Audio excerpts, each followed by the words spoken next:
Welcome to news wise. मैं हूं आरिफा नूर। आज प्रोग्राम में हम तफसील से बात करेंगे जो इस वक्त सियासी सूरत हाल है मुल्क की, और ख़ास तौर पे जो जुड़ी हुई है मुआशी सूरत हाल के साथ। हुकूमत की अगर हम पहले बात करें तो इस वक्त जो काफ़ी कैबिनेट के मेंबर्स हैं, वज़ीर आज़म शहबाज शरीफ साहब हैं, वो लंदन पार्टी कायद नवाज शरीफ साहब से मुलाकात करने गए हुए हैं। कहा जा रहा है कि वहाँ एक तफसीली मुलाकात जो है वो हो चुकी है।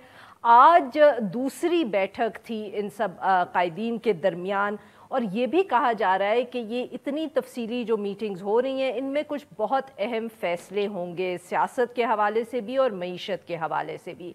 ये मीटिंग जो लंदन में एटलीस्ट हम जैसे देखने वालों को तो यही लग रहा है कि अब्रप्टली कॉल की गई, ये एक ऐसे वक्त में हो रही है जब मईशत के हवाले से ख़बरें जो हैं वो अच्छी नहीं आ रही। स्टॉक मार्केट में भी हमने देखा कि एक तेज़ी से ड्रॉप आया, उसके साथ साथ डॉलर की जो कीमत है वो बढ़ती चली नज़र आ रही है। IMF के साथ मुज़ाकरात भी कुछ लोगों के ख़्याल में they are stuck at the moment, क्योंकि फ्यूल सब्सिडी के मामले के ऊपर हुकूमत कोई हतमी फ़ैसला करती हुई नज़र नहीं आ रही। IMF के साथ अगर कॉन्ट्रैक्ट को रीनेगोशिएट माफ़ करिएगा, अगर प्रोग्राम को रीस्टार्ट करना है तो उसके लिए फ्यूल सब्सिडी हुकूमत को ख़त्म करनी होगी।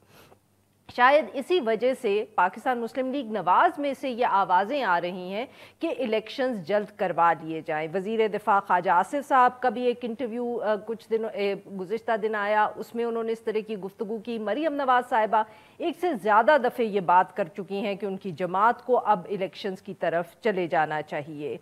उनके ख़्याल में जो मसाइल हैं मईशत के, जो इमरान खान साहब ने क्रिएट किए हैं, वो एक मखलूत हुकूमत से थोड़े अरसे में हैंडल नहीं होंगे, और इससे बेहतर है कि इलेक्शंस की तरफ जाया जाए। मगर ऑब्वियसली तकसीम है जमात के अंदर, इस बात के ऊपर क्लैरिटी नहीं है। हो सकता है कि लंदन में इस हवाले से फ़ाइनली फ़ैसला आ जाए। पाकिस्तान तहरीक इंसाफ ने ऑब्वियसली मरीम नवाज साहिबा का जो बयान है या और लोगों का बयान है इसको वेलकम किया है। सारे मामले पे गुफ्तगू करने के लिए आज हमारे साथ मौजूद हैं शाहिद खाकान साहब, सीनियर नायब सदर मुस्लिम लीग नवाज और साबिक वज़ीर आज़म Pakistan. Welcome to the show sir. Sir, London में अब आपको क्या सवाल पूछा, आपको समझ तो आ गया लंदन में क्या सवाल पूछे, जो मर्जी पूछे। नहीं सर, लंदन क्या मुशावरत हो रही है। मुशावरत एक जमहूरी अमल है, एक पॉलिटिकल प्रोसेस होता है sir. But is it actual, मतलब कि क्या हम ये सचमुच समझ सकते हैं या मान सकते हैं कि अभी आपने हुकूमत दी और अब आप लोग सोच रहे हैं कि इलेक्शंस करवा लें? नहीं, देखिए इलेक्शन की बात नहीं होती। जो मामलात हैं, मैंने आपको पहले भी कहा था बहुत अर्सा पहले कि हमारे मुल्क में जो इकोनॉमिक इश्यूज हैं वो ओवरटेक कर लेंगे पॉलिटिकल इश्यूज को, और आज वो नजर आ रहा है। नहीं थे जी, पिछली हुकूमत ने हर चीज को उन्होंने उसको बस इकट्ठे होने दिया, फैसले नहीं किए। तो अब ये हकीकत है कि आज जो हमारी इकॉनमी है वो सारे पॉलिटिकल प्रोसेस को ओवरटेक कर चुकी है। इसलिए बहुत क्रिटिकल फैसले आपने करने हैं। तो हमारी जमात के अंदर ये मुशावरत हो रही है कि क्या हमने ये फैसले करने हैं। उनकी एक पॉलिटिकल प्राइस भी है, हम वो पॉलिटिकल प्राइस अदा करने को तैयार हैं। तैयार है? बिल्कुल तैयार है सर। अब तो नहीं लग रहा, आप पहले जब कहते थे तो यकीन होता था, मगर माफ करिएगा पिछले हफ्ते से नहीं लग रहा। नहीं, ठीक है, वो आपकी बात दुरुस्त होगी। मैं सिर्फ गुजारिश ये कर रहा हूँ कि आज सिर्फ ये शॉर्ट टर्म मेजर नहीं है जो आप पेट्रोलियम प्राइसेस की बात कर रहे हैं। एक इर्रेशनल फैसला, एक गलत फैसला, एक क्रिमिनल फैसला किया गया। दुनिया में कोई मुल्क नहीं है जो कीमत खरीद से कम पे पेट्रोलियम बेचता हो, ये पॉसिबल नहीं है। आज हमारी कैफियत ये है कि हम 100 अरब से ज़्यादा का डायरेक्ट लॉस हर महीने बेयर कर रहे हैं। हमें हो रहा है पेट्रोलियम प्रोडक्ट्स पे 100 अरब रुपए से ज़्यादा का, और उसके अलावा तकरीबन 100 अरब जो आप नहीं कलेक्ट कर रहे, टैक्सेस, PDL जो पेट्रोलियम डेवलपमेंट लेवी है और सेल्स टैक्स सूरत में, वो भी एक अलग लॉस है बजट के अंदर। अब एक बड़ा आसान फैसला है कि 5600 अरब तो अभी हो चुका है डेफिसिट, आप 400 अरब और कर दें। देखिए मैं हाल आपको बता रहा हूँ ना, तो 6000 अरब पे बात चली जाएगी, जहाँ 5600 वहाँ चाहिए 6000 अरब। लेकिन ये फैसले मुल्क के हक में नहीं है। और दूसरा, इनका इस फैसले का कि आप पेट्रोलियम की कीमत बढ़ाएंगे, कितनी बढ़ाएंगे, कैसे बढ़ाएंगे, इसका इम्पैक्ट आएगा आपके तमाम जो नेगोशिएशंस हैं IMF के साथ और दीगर जो लेंडर्स हैं, डोनर्स हैं, उनके साथ इसका ये सब आपस में बातें जुड़ी हुई हैं। तो इसलिए एक लॉन्गर टर्म फैसला भी आपने आज करना है कि मुल्क की इकॉनमी कैसे चलाई जाएगी, क्योंकि जिस तरह चलाई गई है पिछले 4 साल में, उसने तो बिल्कुल मामले को ख़त्म कर दिया है। अब देखें ना सर, ये थोड़ी सी जाती इसलिए है जो आप के ये आपने पहली दफ़े ये बातें उस प्रेस कॉन्फ्रेंस में की थी जिस दिन इमरान खान साहब ने ये पेट्रोल प्राइसेस फ्रीज की थी। आपने और मिफ्ता साहब ने हमें ये कितनी प्रेस कॉन्फ्रेंसेस में ये कहानी सुनाई है। अब फैसला कर लें, या उस वक्त हुकूमत नहीं लेनी थी, हुकूमत भी ले ली, अब आप फैसला नहीं कर ले। अब ये देवदास वाली कहानी आप हमें कब तक सुनाएंगे सर? वो जो फैसला है ना, उसका एक फिजिकल इम्पैक्ट है ना। आपने पैसे ही देने हैं ना, अभी तो हम पैसे दे रहे हैं, हमने मार्च के पैसे भी दिए, हमने अप्रैल के पैसे भी दे दिए, अब मई के पैसे भी दे रहे हैं। लेकिन बात सिर्फ पैसे तक महदूद नहीं है, बात उन एग्रीमेंट्स पे है जो आपने IMF के साथ किए, और अब आप मुझसे मुनहरफ हो गए। पिछली हुकूमत जो है वो चंद दिन भी जो वो एग्रीमेंट करके आए थे IMF से, उसके साथ कायम नहीं रह सकी, बल्कि उसका उलट कर दिया। अब उसका सारा मलबा आपने उठाना है। ये फैसला आपने करना है कि हम मलबा उठाएंगे या फिर हम इलेक्शन में जाते हैं। सर ये 5 हफ्ते के बाद आपको ख्याल आया कि ये मलबा उठाना है जब कि आप नहीं उठाना? हालात को देखते हैं, आप उसकी ग्रेविटी को देखते हैं, सर यू न्यू दिस उसके gravity the first day you did this press conference. हमें बिल्कुल कुछ आइडिया था कि ये क्या मामलात हैं, लेकिन जो मामले की गहराई है, यकीन करें मुझे भी उसका एहसास नहीं था। मुझे इस बात का पता नहीं था कि 1500 अरब रुपया, अच्छा मैं देखिए ये मामूली रकम नहीं है। सर जहां तक आपकी इकोनॉमी पहुंच गई है, आपके सामने एक हालात श्रीलंका के अंदर हैं। अच्छा सर, मलबा अगर नहीं उठाया, सपोज ये फैसला हो जाए, क्योंकि मलबा उठाया तो फिर तो हमें पता है कि बस कीमत बढ़ेगी और as you said you are ready for to pay the political price. अगर ये फैसला होता है कि मलबा नहीं उठाना, फिर आपने करना क्या है? फिर भी ये चॉइस थी, फिर चॉइसेस भी आपकी आसान नहीं है, क्योंकि आपकी डिलिमिटेशन होनी है। इलेक्शन कमीशन कह चुका है हमें 7 महीने चाहिए। चलिए महीना हम कहते हैं गुजर गया, हालांकि गुजरा नहीं है अभी भी। 5 हफ्ते हो गए। नहीं, 5 हफ्ते तो हो गए, लेकिन क्या वो प्रोसेस शुरू किया है? उन्होंने ये नहीं किया। बहरहाल मैं कहता हूँ 6 महीने। क्या आप 6 महीने का केयर टेकर सेटअप इन सूरत हाल में बर्दाश्त कर सकते हैं? और दूसरी बात, ये पाकिस्तान की एक पहली वाइड स्प्रेड कोलिशन गवर्नमेंट है जिसके अंदर यानी सबसे बड़ी जमात जो 25% भी हिस्सा नहीं रखती। तो फैसला सिर्फ PMLN का नहीं है, इसमें तमाम जमातों का फैसला है। जब आप 6 महीने और ECB की बात करते हैं तो मुझे ये समझ आता है कि PMLN ने अगर फैसला किया कि मलबा नहीं उठाना, तो देन यू वांट टू, आप चाहते हैं कि केयर टेकर गवर्नमेंट अभी बन जाए, आप फिर बजट पास होगा अक्टूबर तक इंतजार नहीं मकसद करेंगे? नहीं है ना, यही तो फैसला है कि क्या आपने ये मुश्किल फैसले करने हैं, उनकी पॉलिटिकल प्राइस पे करनी है। हम ये तैयार हैं, मैं हकीकत से आपको कहता हूँ। हमारे अंदर एक बड़ी सोच यही है कि आप करें, लेकिन एक सोच ये भी है कि नहीं, हमारी इसमें कोई कसूर नहीं है, हमारा इसके अंदर कोई कंट्रीब्यूशन नहीं है। सर फिर ये तो आपको एलाइज के साथ बैठ के फैसला करना चाहिए। मैं यही कह रहा हूँ कि आज PMLN अपनी मुशावरत कर रही है, उसके बाद एलाइज के साथ बैठ जाएंगे। और 6 हफ्ते और हमने मंडे को मुशावरत की है, एलाइज के साथ मुशावरत की है। क्या मुशावरत, मतलब कि मंडे को क्या थी कि आपने उनको तब कहा कि आप लोग हुकूमत छोड़ने को नहीं, ये बात नहीं। देखिए ये चॉइस हमेशा रहती है, हुकूमत छोड़ने की चॉइस हमेशा रहती है। आपने सुना होगा मुख्तलिफ लोगों की मुख्तलिफ राय है।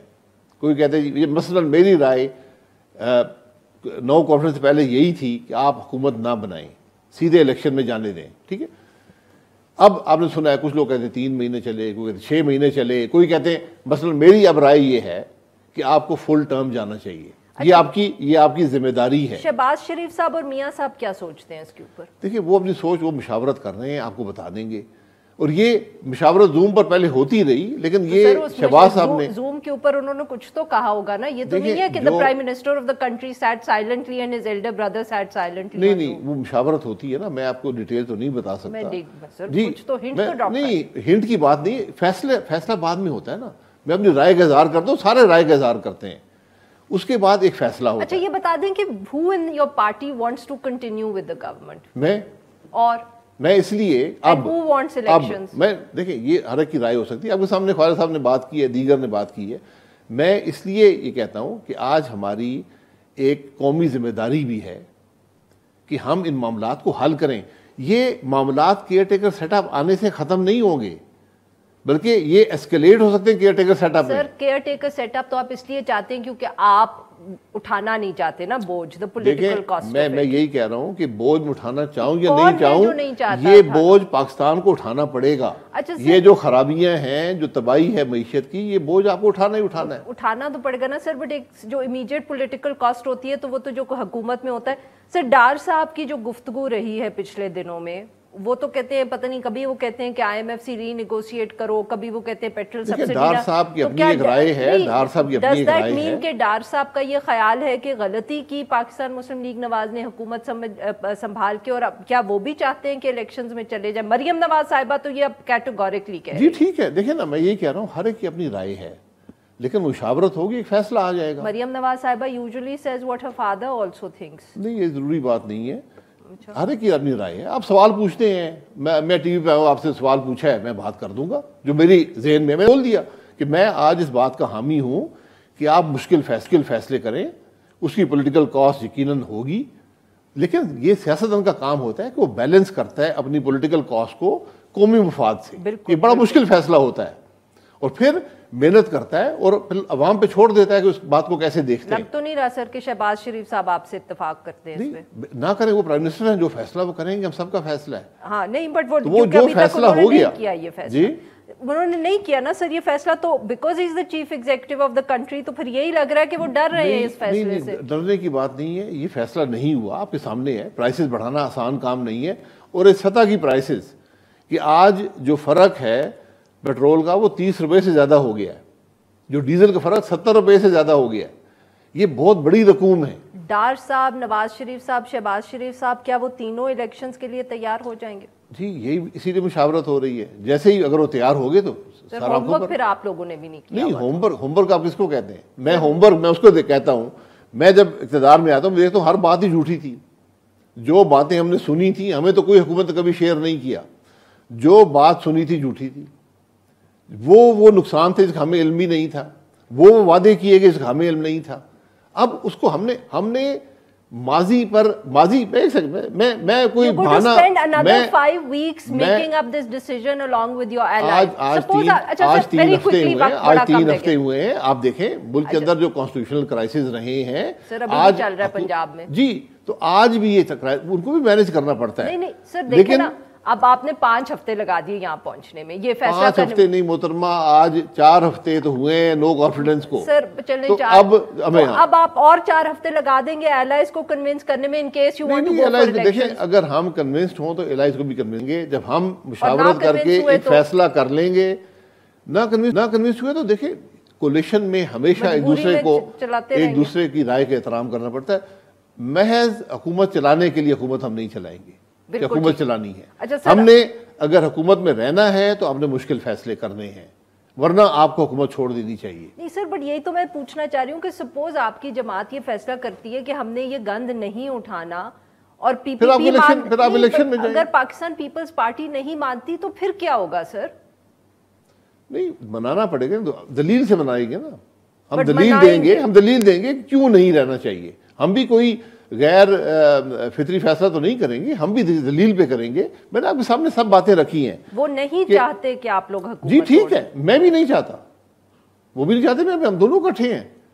लेकिन ये अगर जमात ये समझती है कि हमें ये पॉलिटिकल प्राइस नहीं पे करनी चाहिए, जिसकी हमारी कोई जिम्मेदारी नहीं है, यहाँ जो कुछ 4 साल में हुआ है उसका एहसास, उसका I am sorry, I have to disagree with you. जब आपने वोट ऑफ नो कॉन्फिडेंस किया तो पॉलिटिकली आपने ये जिम्मेदारी एक्सेप्ट की कि आप हुकूमत चलाएंगे। आप ये नहीं कह सकते। नहीं, ऐसी कतई बात नहीं है। मैंने आपको पहले कहा कि मेरी बात ये थी कि नो कॉन्फिडेंस करके हुकूमत ना बनाएं। नहीं सर, बट आपकी जमात ने तो एक्सेप्ट कर लिया ना, शहबाज शरीफ साहब ने वो वोट ऑफ नो कॉन्फिडेंस किया। अब आप ये वैसे थोड़ी सी सर बात ये कोई कैथोलिक मैरिज नहीं है कि इसमें डाइवोर्स नहीं हो सकती।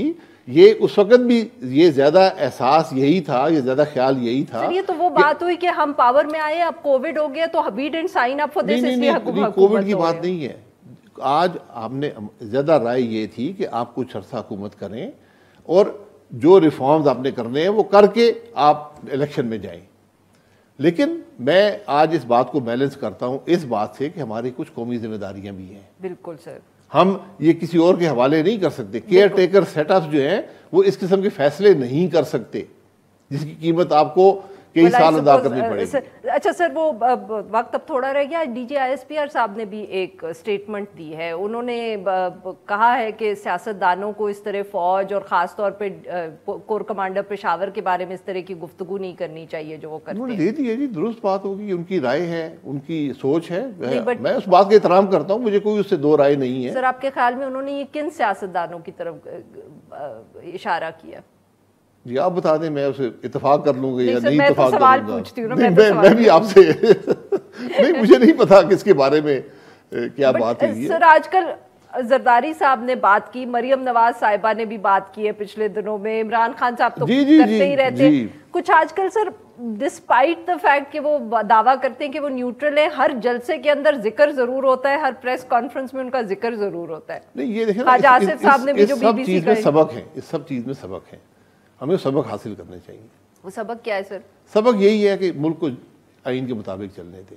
ये जो गैर आइनी मुदाखलत हमारी हुकूमतों में रही है, जो इलेक्शन चोरी हुए हैं, ये सब कुछ जो हुआ है, इससे हमें बाहर निकलना पड़ेगा। और आज एक मौजूद वक्त है। मैं ये वोट ऑफ नो कॉन्फिडेंस तो कॉन्स्टिट्यूशनल था, अब आप कहते हैं कि मसले बड़े हमें हुकूमत नहीं चलानी चाहिए। बिल्कुल कॉन्स्टिट्यूशनल था, बिल्कुल। जब वो गैर जमहूरी मुदाखलत हटी, नो कॉन्फिडेंस हो गया, आपके सामने है। अब नहीं, but now you are saying अब मसले बहुत ज्यादा, गन बहुत ज्यादा, हम चलाना नहीं चाहते। मसले की बात, मसले अपनी जगह पर हैं, लेकिन ये फैसला तो मेरा हक है ना कि मैं इसको अगले सेटअप को देना चाहता हूँ, ये खुद हल करना चाहता हूँ, जिसकी मेरी कोई जिम्मेदारी नहीं है। सर हर सियासतदान की जिम्मेदारी है once you take over the government. But sir आखिरी सवाल ये देखिए ना, मैं ये मेरी चॉइस है कि मैं हुकूमत करूं या ना करूं। That was before the vote of नहीं, ये कतई ये बात नहीं। अच्छा सर, ये तो बता दें कि ये जो आप इलेक्शंस का सपोजिटली फैसला करेंगे तो उसके बाद ऐसा देखिए, ऐसी कोई नेशनल असेंबली के सिर्फ इलेक्शंस होंगे या साथ प्रोविंशियल के भी करेंगे, या ये भी मतलब how are you going to go about it? ये तो जो फैसला करेगी, प्रोविंशियल के जो फैसले हैं वो तो सारी पाकिस्तान की जमातें ही करेंगी। एक जगह बाप है, एक जगह PTI है, एक जगह PMLN है, एक जगह पीपल्स पार्टी है। प्रोविंशियल करवाने सबको अपनी हुकूमतें तोड़नी पड़ेगी। लेकिन वो इलेक्शन देखिए, आज ये हतमी बात नहीं है कि हमने हुकूमत में रहना है, ये इलेक्शन करवाने हैं।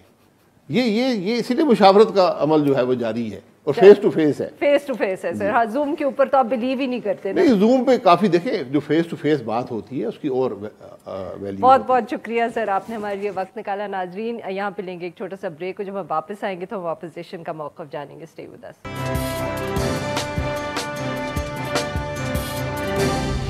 वेलकम बैक नाजरीन। सारा जो सूरत हाल है इलेक्शंस के हवाले से, जो हुकूमत से आवाज़ें आ रही हैं या उसकी कॉन्ट्रडिक्शन में जो बात हो रही है, और साथ में जो पाकिस्तान तहरीक इंसाफ के इस वक्त लीगल मसाइल हैं इलेक्शन कमीशन के हवाले से, और जो सदर मुमलिकत आरिफ अलवी साहब ने उमर अता बंदियाल साहब को ख़त लिखा है गैर मुल्की साजिश के हवाले से, उन सब पे बात करेंगे। हमारे साथ मौजूद हैं चौधरी फवाद हुसैन साहब, रहनुमा है पाकिस्तान तहरीक इंसाफ और साबिक वफाकी वज़ीर। Welcome to the show sir.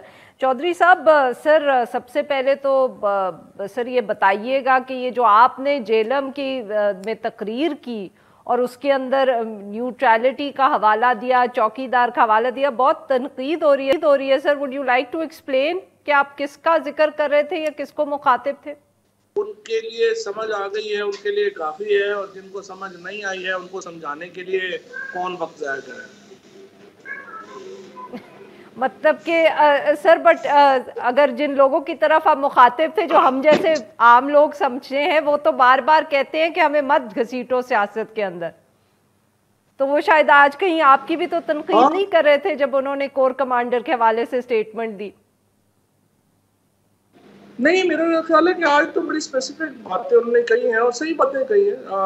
Bharat फौज का एक 70 साल से एक पाकिस्तान की सियासत में एक किरदार जो है वो चूँकि चला आ रहा है, वक्त लगेगा उसको एक प्रोजेक्ट के तौर के ऊपर लेना चाहिए।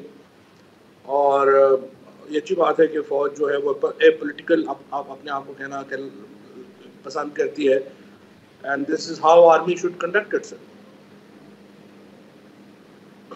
But it should sir, but when you से कि उनको इलेक्शंस करवाने चाहिए, तो फिर आप तो जो जिस तरह उनको अपने आप को कंडक्ट करना चाहिए, आप तो बिल्कुल उसकी कॉन्ट्रडिक्टरी बात कर रहे हैं। नहीं, मैं तो अभी आपसे कुछ देर पहले कहा है कि प्रोजेक्ट होगा, 3-5 साल का, उसमें जो है वो ये सारा इस तरह से अगर वो सोचते हैं तो उसको वो अमली जामा पहना सकते हैं, जो अच्छी बात है।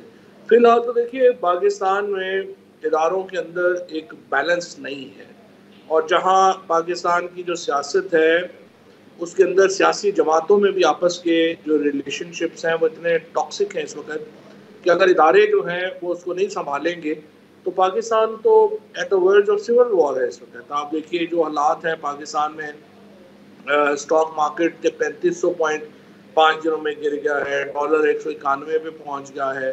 पॉलिटिकल पार्टीज के दरमियान कोई डायलॉग का कोई बंदोबस्त तो है नहीं, ना ही कोई इस सिचुएशन में होगा।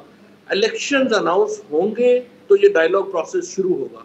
इलेक्शन अनाउंस कराने के लिए इदारों को आप लोग सर माफ़ करिएगा, बट जितना इमरान खान साहब सख्त स्टैंड लेते हैं हुकूमत से बात ना करने पे, पाकिस्तान पीपल्स पार्टी PMLN, कैसे आप भी डायलॉग की बात करते हैं, असद उमर साहब भी करते हैं, पर उसके लिए तो सर आपको सबसे पहले लचक दिखानी पड़ेगी। नहीं, हमें तो लचक दिखाने के लिए तैयार है, लेकिन इलेक्शन डेट अनाउंस होगी तो लचक नजर आएगी ना। अगर इलेक्शन डेट ही अनाउंस नहीं करनी फिर तो कन्फ्रंटेशन है सीधी सीधी। फिर तो आप लॉन्ग मार्च का और ये आज़ादी मार्च जो होने वाला है फिर उसकी तो तारीख आ जाएगी, उस तारीख के बाद फिर जो होगा जो रहेगा वो कर लेगा। फिर तो दमादम मस्क अंदर है। दमादम मस्क अंदर से सर आपकी क्या मुराद है?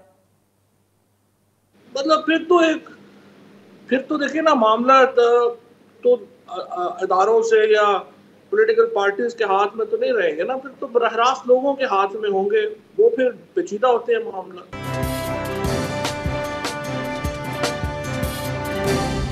अच्छा सर, ये बताएं कि आप किस तरह देख रहे हैं जो मरियम नवाज साहिबा की तरफ से बयान आया है इलेक्शंस के हवाले से, दूसरी तरफ जो बिलावल भुट्टो जरदारी साहब हैं, आसिफ अली जरदारी साहब हैं, वो बिल्कुल मुख्तलिफ बात कर रहे हैं। मेरे ख्याल में अगर मरियम नवाज साहिबा तो बिल्कुल, अब जो कहते हैं ना, you and she are on the same page ना। देखिए बात यह है कि बिलावल भुट्टो और जरदारी साहब की तो मौज लगी हुई है ना, मुश्किल फैसलों में वो है नहीं है, कैबिनेट में कोई ऐसी पॉलिसी वाला उनके पास है नहीं, उन्होंने सिर्फ चूरी खाने के लिए बैठे हुए हैं। तो जो भी पॉलिटिकल पार्टी और होगी जो जिसको ये बोझ उठाना पड़ रहा है, तो जाहिर है अब नून लीग के अंदर एक तबका अगर ये बात कर रहा है कि हमें फॉरेन इलेक्शंस की तरफ जाना चाहिए, तो वो एक्चुअली रियलिस्टिक पॉलिटिक्स की बात कर रहे हैं, वो रियल पॉलिटिक्स की बात कर रहे हैं कि उसके बगैर चारा नहीं है। देखिए आपने पाकिस्तान को श्रीलंका तो नहीं ना बनाना, या फिर ये सोच है एक, इसके अलावा और कुछ समझ में नहीं आता कि इनको हुकूमत दी गई है कि पाकिस्तान को श्रीलंका बनाया जाए ताकि पाकिस्तान के जो एसेट्स है वो बाहर से कंट्रोल हो सके। जाहिर है जी, ये तो साबित हो चुका है ना कि ये बाहर से अमेरिका ने एक बाकायदा प्लान के तहत इनको हुकूमत दिलवाई है, और इसके अलावा फिर और कोई सोच में नहीं आ सकता, तज्जिया हो नहीं सकता कि इनको इसलिए दी गई है हुकूमत के पाकिस्तान को इतना इकनॉमिकली वीकन कर दें कि तमाम वसाइल जो हैं वो बाहर बैठ के फैसले हों। अभी भी आप देखिए लंदन से फैसले हो रहे हैं, अमेरिका से फैसले हो रहे हैं, जो ऑब्वियसली पाकिस्तान के आम आदमी को बड़ा हर्ट कर रहा है। सर ये बताएं कि आपके ख्याल में नवाज शरीफ साहब इस सारे मामले पर कहाँ खड़े हैं? अगर मरियम नवाज साहिबा इलेक्शंस का जिक्र कर रही हैं तो फिर where do you think Nawaz Sharif साहब स्टैंड्स ऑन द मैटर?